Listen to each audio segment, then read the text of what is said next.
Ben Ali.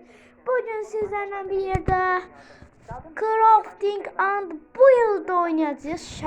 Tabii ki de şəkillə Subway Surf oynayacağız. Subway Surf oynayacağız. Yanımda dostum var. Adını denən Seyid var. En yakın dostlarımdan biridir özü.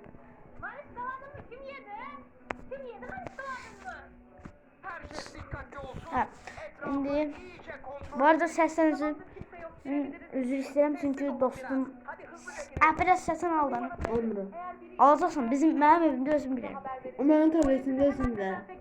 Benim evimde özüm bilirim. Mən getməyim. Yaxşı. Ana. Tableti qaldıraram. Gedir ya tablet. Gelir ya. Dən görmə. Dostlar. Ay bax. Now çıkıldı skateboard. Neyse 2 de hoverboard.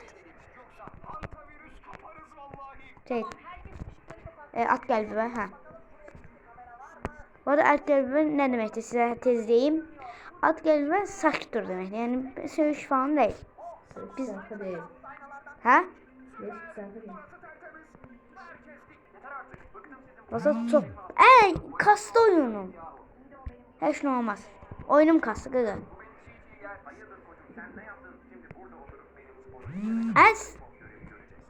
Oyun kasır. Dostlar ben oyun kasır. Belki de siz görmüşsünüz ama oyun var ya kasır. Böyle zaman işte dikkatli olmasan bu gelir başına. Görün ha. En azından reklam izleyin. Allah'ım neydi dostlar. Senin için gittim izledim 5 saat. Oy. Hamısını tek atıram. Oy. Dostlar hamısını aldım. Bu arada editlemesinde program yükledim. Bahçeli editleyecekmi? Anşinine. Bu arada ben Arabistan'da bilmem. Annişine. Sayam deyir özümə uydurdu. Özümle uydurmuşum. Dostlar inşallah beğenirsiniz. Abone olun dostlar. Xahiş edirəm. 100 abone de gözüm geldi. Sevmə. Səni burada döyərəm. Nə versən? Səni Minecraft'da PvP'de öldürürüm. Yəni döyərəm anlamında. Həqiqətə yaxda. Yox. Mini başım üçün. Başım sizdə. Hə, başım üçün bala. Sonra bunu çok seviyorum dostlar. Ama en sevdiğim jetpack'tı. Ay senin ben. Nə dın deyir eydə. Valla lazım mıydı ben alkışlam aracına ama reklam izledim. Dostlar reklam izledim gittim. Yeni az kalsın sağ kırırdı.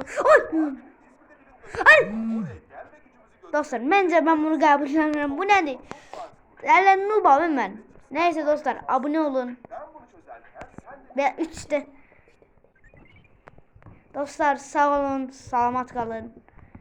Yani inşallah abone olarsınız. Bu videoya Dostlar abone olun nə olar? abone olun. Sen kanalın adı nedir? Kanalım hələ şey yayınlananda deyəcəm. Yəni Seyid Boşluq Füzuli. Yox. Da söyleydi. Sonralar deyəcəm. Nasıl diyeriz? Sağ olun dostlar. Şimdi hazırlama. Ali. Abone olun.